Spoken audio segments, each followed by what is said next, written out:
Microdose, yeah. Microdose. Microdose. Microdose, dose. Microdose. Microdose, dose. Microdose. Microdose, dose. What's good, y'all? Kush Hayes here, coming to you 175 microdoses deep. That's not even counting the old Kush and Kai catalog, all right? There was 100 more microdoses of that. So this is quite a sensation. We really should throw a party, or at least, blow up a balloon or something.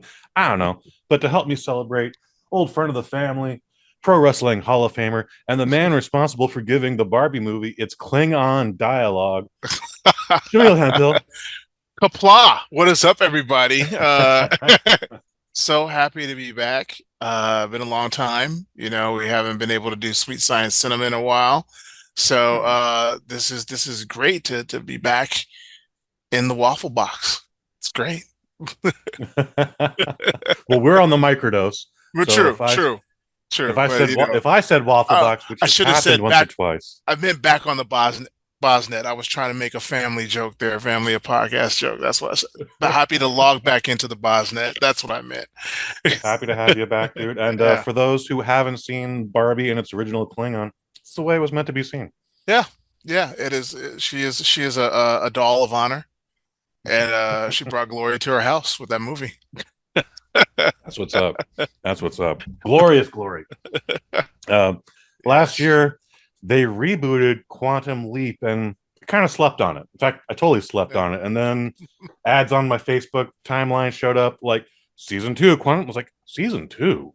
Oh, shit. I did not expect it to get past season 1 because that's just how things work these days. Right. But then went in, we discovered, we have access to Peacock because we're Xfinity subscribers downstairs. And went in and just binge watched that first season just in time to see episode 2 of season 2. And the entire time I'm watching it's different, but it's same. It's obviously a whole new cast, but it's still the same formula. In fact, it's not much of a reboot as an addition to, where we're still looking for. It's definitely a sequel. It's a sequel. We're looking for Scott Bakula, who never made it home from the original series, which was very sad. But the entire time I'm I don't feel like I'm watching the new Quantum Leap. I feel like I'm just watching Quantum Leap. Again, there's differences, but I was I'm in the ride, man. Let's do this. I don't necessarily like most of the cast, but again, it's when we're watching the original Quantum Leap, we only hear about what the support staff is doing, and very few times do we see what's happening backstage. Right. In the present, I guess the present. Quantum Leap, Volume 2. What do you think? I think it's great. I enjoy it a lot. We'll go one deep cut, and then I'll come back to the surface. This is something you and I both agree on. I don't like the lack of a waiting room. It's weird, right? So it's fucking weird. For those who have never watched this show, the concept is very simple. The guy time travels, and he switches. In the original series, he switches places with a person. So the idea is that switches bodies, excuse me. Mm-hmm. Sam's body, after he leaps, is still in Quantum Leap, but his soul, spirit, whatever you want to say, has leaped into the body of someone in the past. And while he's in the past, that person comes to the future and is in Sam's body. Often in storytelling devices, that was the way they would figure out where Sam was, because they would ask the person what their name was, whatever. There are things where they would have a weird memory loss thing. Sam, as he leaps, sometimes loses his memory, that kind of thing. But they try to figure out who the person was, what year they were at, that kind of thing, and that would let them narrow down and locate Sam. It also provides an easy example on how the heck is Sam here, what happens to the other person when Sam leaps into him. Whereas here in the new show, they have explained it that so the person who is being leapt into simply blacks out, has no recollection of everything, and then they wake up and the leaper is gone. But that begs the question, where the heck is Ben's body? Right. Where is his body then? Like someone's body is ceasing to exist. It's something to exist. So that's weird to me. Now back up to the surface though, I think it's fantastic. I think the future stuff is pretty engaging. I thought that was really, really interesting. They did kind of change the timeline because in theory, I think in the original series, it was already the future, right? Like the series was made in like the late 80s, early 90s. And And and the timeline's only like 5, maybe 10 years ahead of time, yeah. But Yeah, now yeah. they've established that Quantum Leap actually did exist in the 90s, and he's been gone for 20 years and whatnot. So I could totally accept that as long as I get more Quantum Leap. I'm fine with that. I think Ben is a fantastic lead. I'm trying to find the actor's name here, and I got it.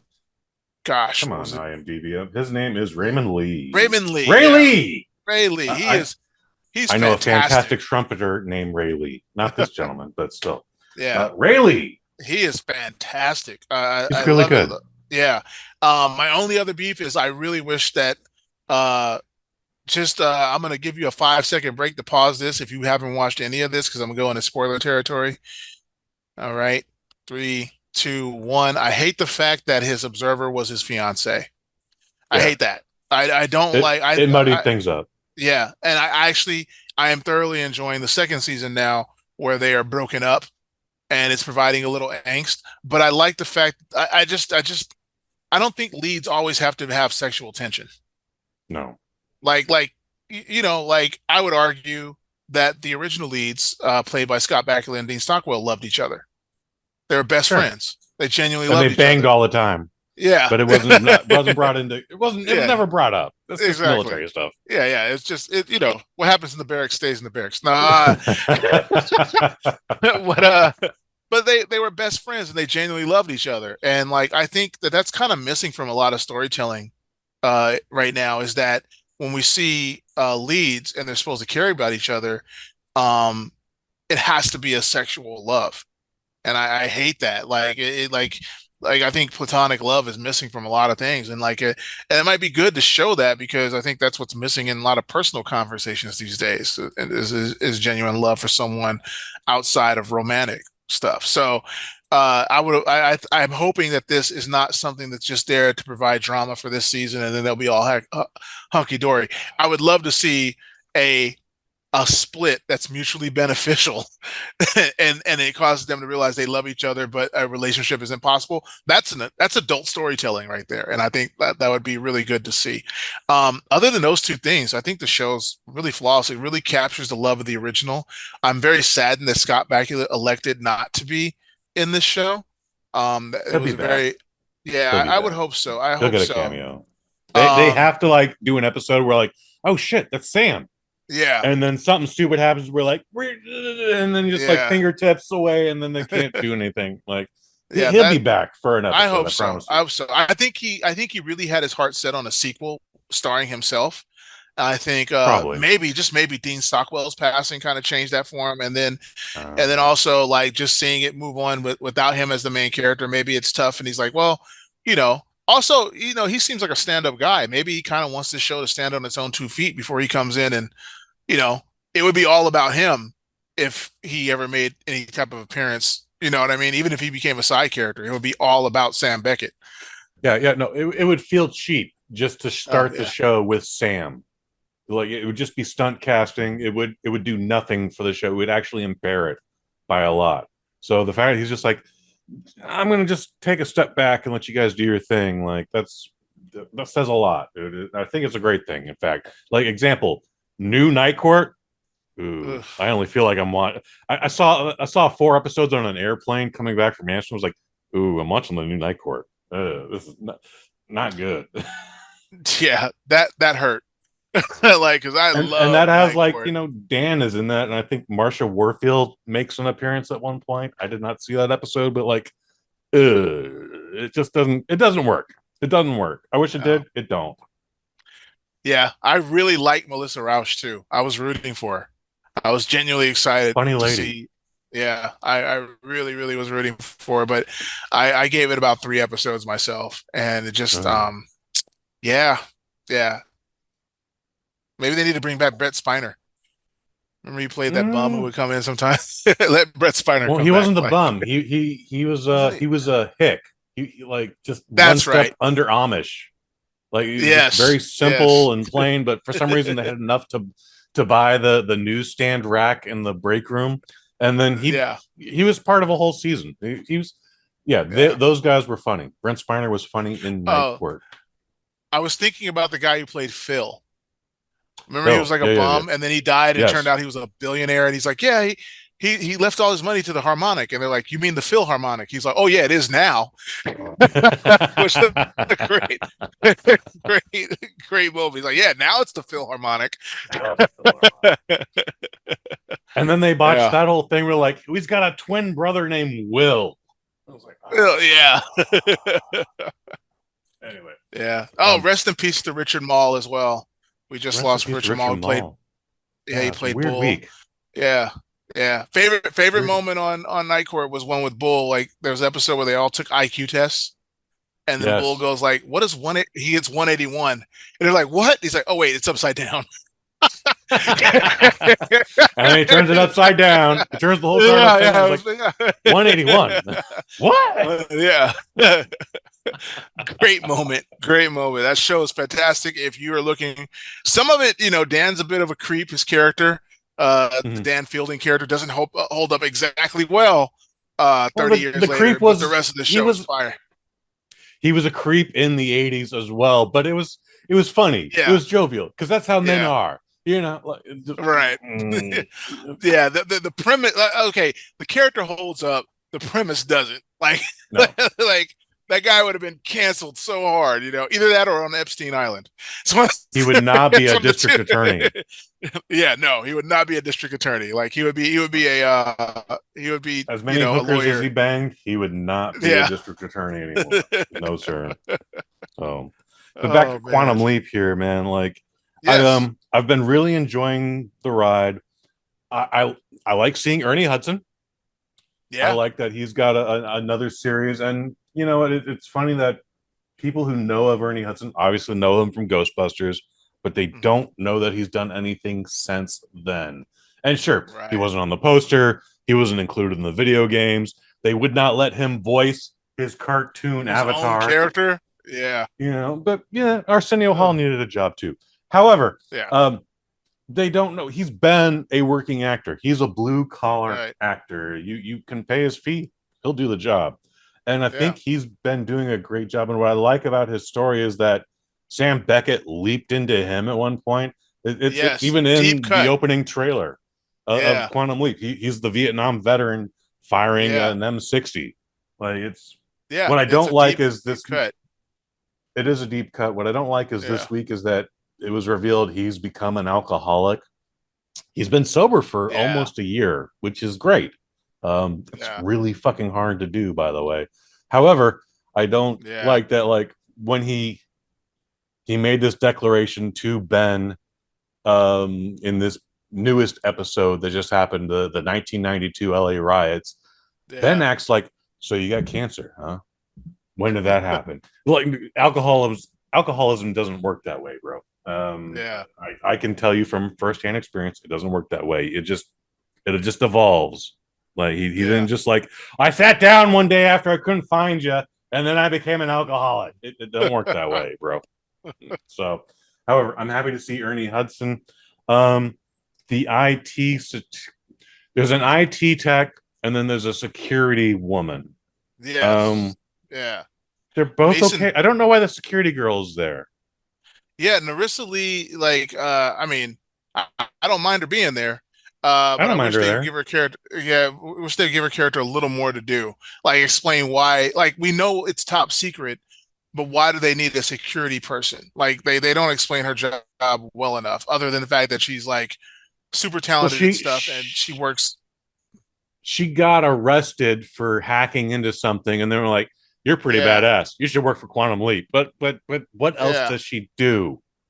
Because the other IT tech is the transgender person.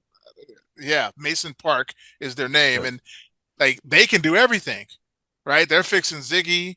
They can step into the imaging chamber and be the hologram. They can do everything. Like and it seems like as you go into the show, their character is becoming more and more important. When they had the whole time loop thing, it was their character that was waiting in the future for Ben, right? Like, so they're really important. Mason Park's character, and I can't remember what Mason Alexander Park's. Why am I drawing a blank on Ian? all the Ian, yeah. So Yeah. Ian's super important. We know why the Observer Beth is important. Like we know why Ernie Hudson's magic character is important, but they haven't given her enough to do, I think is what it is. Like we need to know why they're like, what are they in danger from that they have to have a dedicated security person, because the original project didn't have that, right? It was all scientists. There was never a security person that we know of. But I mean, there couldn't have been. Remember the time the murderer got away? Like they actually had people escape the waiting room and they get right out. Like because there's one where Sam leaps into a serial killer and the serial killer escaped. It was like the first time you really see the future aside from the pilot. Because Sam switches with a serial killer, and the serial killer is in Sam's body, but he escapes the project, and Al has to track him down, and he saves a woman right when she's about to get murdered. So you would think if there was actual security, one guy's not going to escape, out of the desert, right? So what's different now that you need a dedicated security person? Is it computer security? Is there an attempt to get hacked? Like we saw Janice, Al's daughter, was able to hack into the system. And become a hologram on her own. She was able to build her own Faraday cage and imaging room, right? She built one in a garage. So we know that if she can do it, is there other people that we need to be worried about? Are the evil leapers from the first show still out there? Like why do we need a security thing? I think if you're going to show the future that much, they could give her some more to do, because she seems like a really good actress, but her character is just ancillary a lot of the times. They've given her less to do, and they've given the character Ian relationship problems. Yeah. Very, like, whenever we're focused on the character of Ian, it's not about, oh my God, Ziggy's talking Spanish to me. I don't know what's happening here. No. It's like, oh, this woman I dated years ago who accepted me for who I am. By the way, she's mad that I'm keeping secrets from her, but I'm part of a top secret government project. Like, it just... I got so mad at that last week. I was like, bitch, I'm part of a military operation here. I can't tell you anything. I can't tell you what's going on. You don't share with me. It's the irrationality of everything. It's like I get mad at all superhero shows too. You don't tell me what you're doing. Yeah, because I'm a vigilante. Like, if I get caught, you can go to jail. Or like I'm out saving the world. Like you don't deserve to know all that. Like you don't want to know all that. Exactly. You don't want to know. Hell out. Yeah, no one wants to know. But yeah, I think it's funny. I think Ian is becoming the Ben of the present, right? Like Ben is our anchor character in the past, leading us through the adventure in the past, and Ian is kind of the anchor character of the present. Like we're seeing the Quantum Leap project through Ian's experience, pretty much. Yeah, and we've seen a future Ian after a nuclear holocaust. Yeah. We've seen, I want to say, another future Ian during some other, but yeah, we've seen various Ians. We've seen nothing of the other security lady. She's just there. Right. But yeah, I'm annoyed with the fiance. She doesn't need to be there. And is it just safe to say that season 2's climax is going to be with her boyfriend, her / fiance is like, he's an evil leaper. Feels super projected. Yeah, I don't want it to be that, but it's gonna be that. Like, I would hate for it to be that because it's really trite. The new. Just once, I'd like to see the new love interest be just a genuinely good guy that you hate because he's getting in the way of everything else. Much like the stepdad in Ant-Man. Yes, I guess. Exactly. Like, that's a great character. Like, he doesn't have to have nefarious. I think we need to see less villains and more antagonists. Right? He's just make him an antagonist and loves the daughter. Yes, I get it. Yeah. Just like he just wants what's best for this woman he's dating, and like, hey, you don't need to be in this project because it seems like it's emotionally challenging for you, or this is dangerous. We've lost 2 renowned physicists already. Maybe we should shut it down, which is a perfectly reasonable position. A perfectly reasonable position. Like, we've built this technology. We're futzing with history. We can't control it, and we've lost 2 physicists. The only 2 people on the planet who understand how this works are gone. Maybe we shouldn't do it anymore. Like, it's a perfectly reasonable position to have. Yeah, This but series, still highly this second recommend. season Highly has recommend. been it's within our vein of it's been in our lifetime. If I say, I know there's going to be an episode where he Yeah, goes to like 1642 or something when the Pilgrims arrive or something. I know that's going to happen yeah, eventually, but when the first season came out, obviously we were just children. So when something's happening in Vietnam, we were just like, "Wow, Vietnam seems fucking stressful." Um, yeah. has there been anything in season two that's triggered you because of stuff that has happened within our lifetimes now? Not I have two really. of them Like, actually.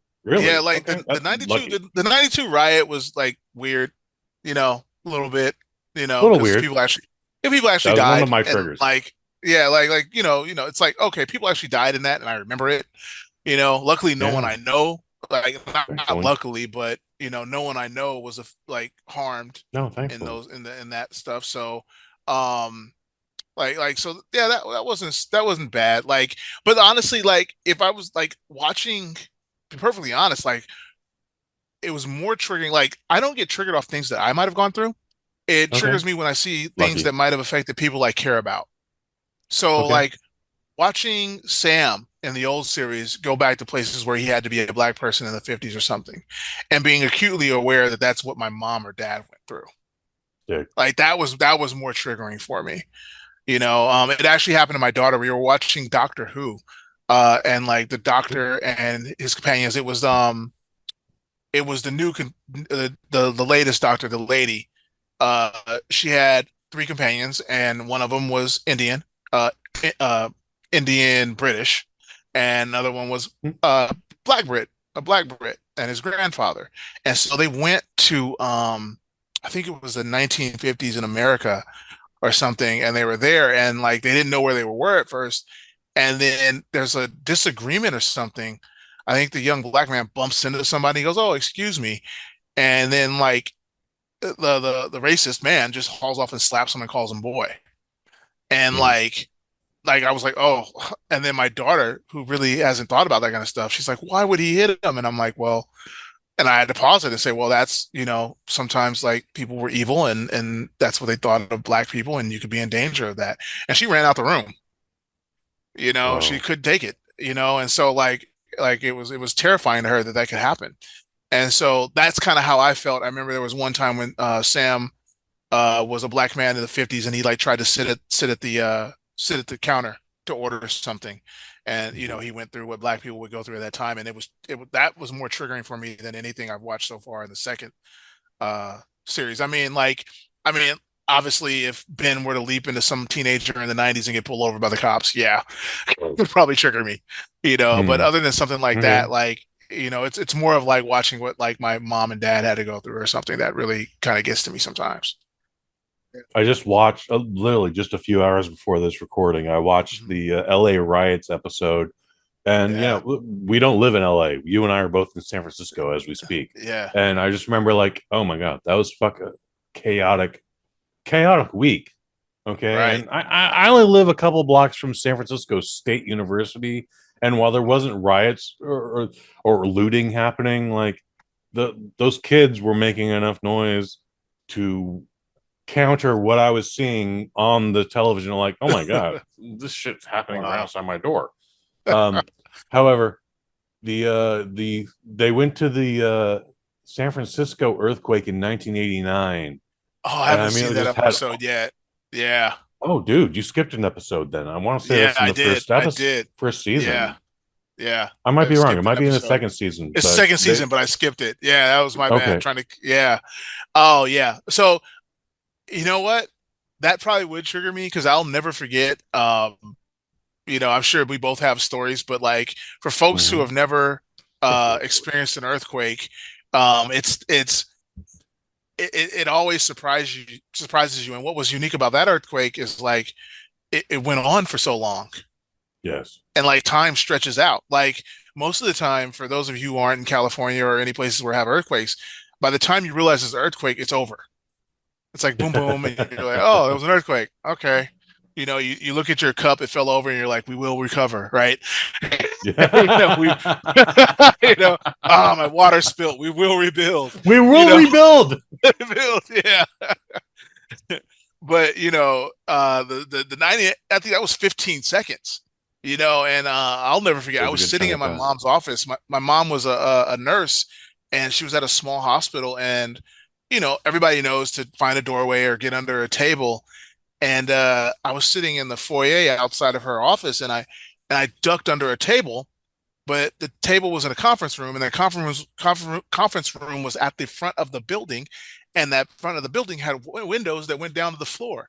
So I duck under the table, and then I look to my right, and I realize there's windows right there. Oh, fuck. And I'm like, oh, the windows are going to shatter, and I'm going to be, Final Destination hadn't come out yet, but I'm picturing Final Destination, and I will never forget watching the ground go by that window, and it was like I was on a glass bottom boat because the ground was flowing in waves past the window. Like, that image is seared in my mind.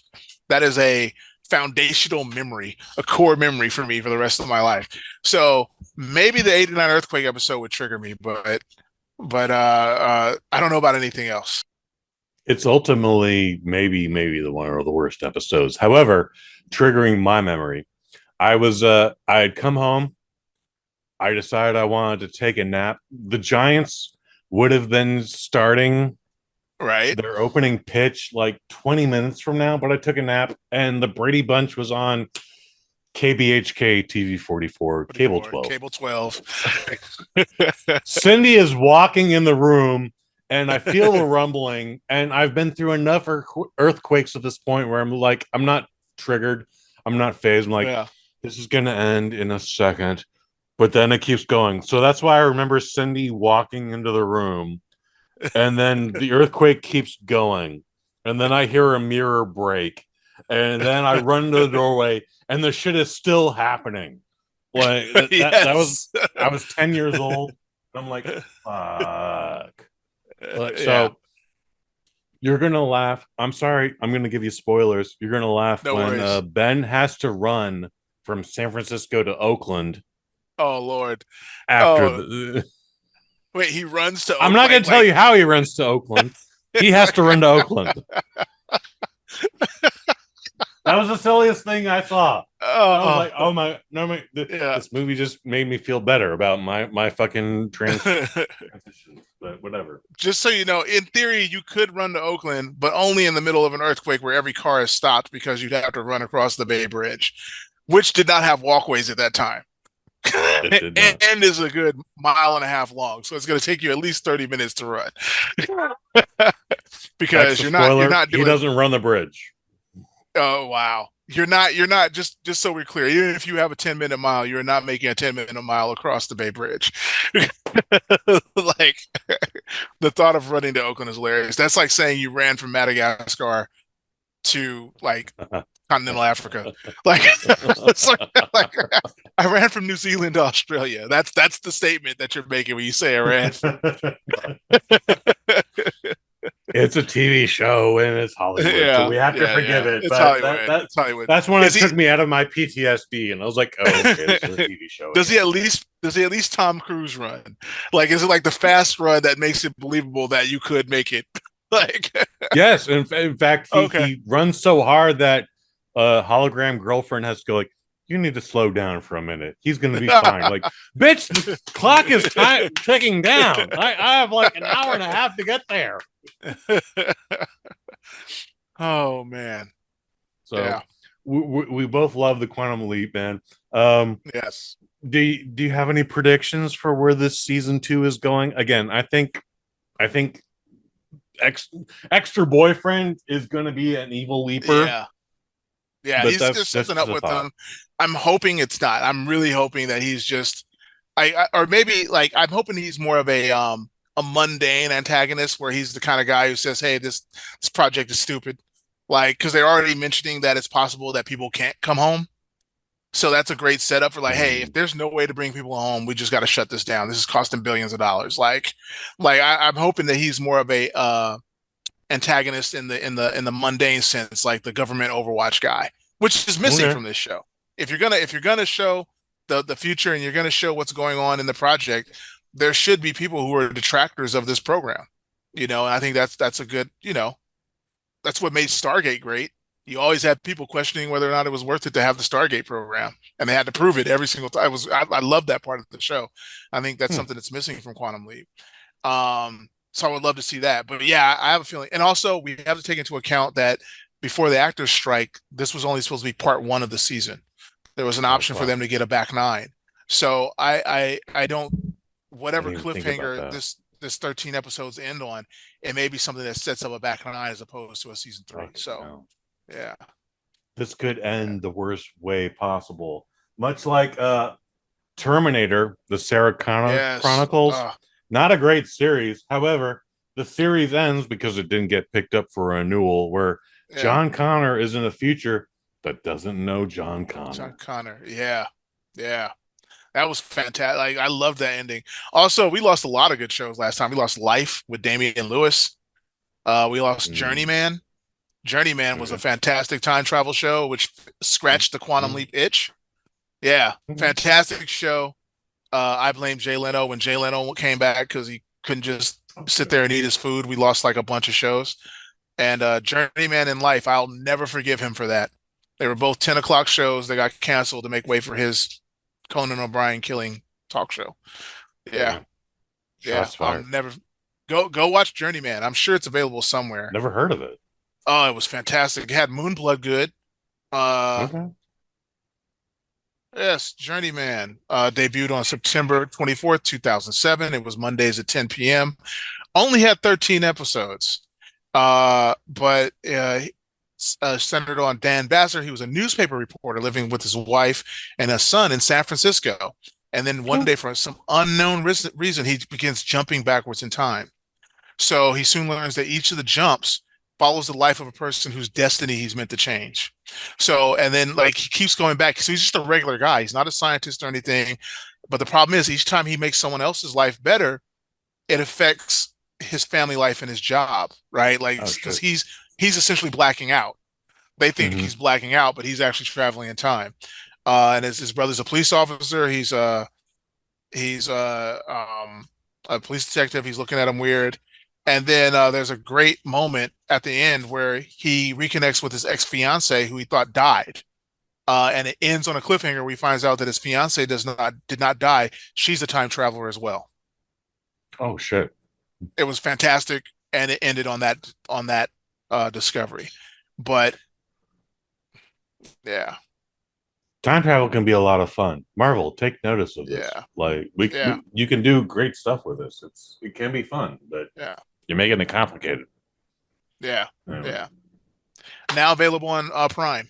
You can watch it on Prime. All right. There it is. Yeah. I feel like this might be one of the better reboots that we've had in the last 10 years, I guess. Yeah, easily. However, I'm enjoying it. I look forward to next week's episode. There is it doesn't matter what happened next week. We'll figure it out as we go along. Anyways, Jaimel, you want to promote anything regarding NPC Comics? Keep an eye out. We got some big announcements coming, but it's all going to be 2024. But definitely watch it. Watch out for 2024. NPC is going to have some big announcements. So check out our website, npccomics.com. You can buy some of our comics are out. We have a great hit comic named Scrap by Fred McKinstry. It's great for fans of MMA. It's a young lady who tops out traditional martial arts, tries out the world of MMA, and finds that some legends are more than just legends. It's an amazing story. Check that out. You can also check out High Park, fresh off a successful Kickstarter this summer. We have a story of young Cassie Park who finds her destiny in New York City as a college student. Really enjoyable slice of life / superhero book.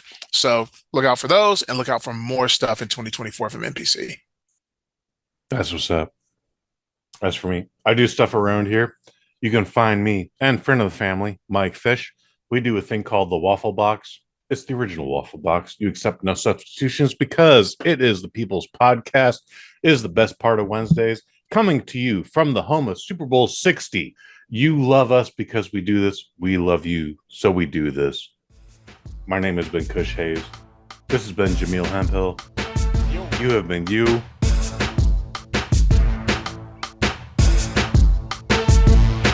Microdose, microdose, microdose, microdose, microdose, microdose, microdose, yeah, microdose.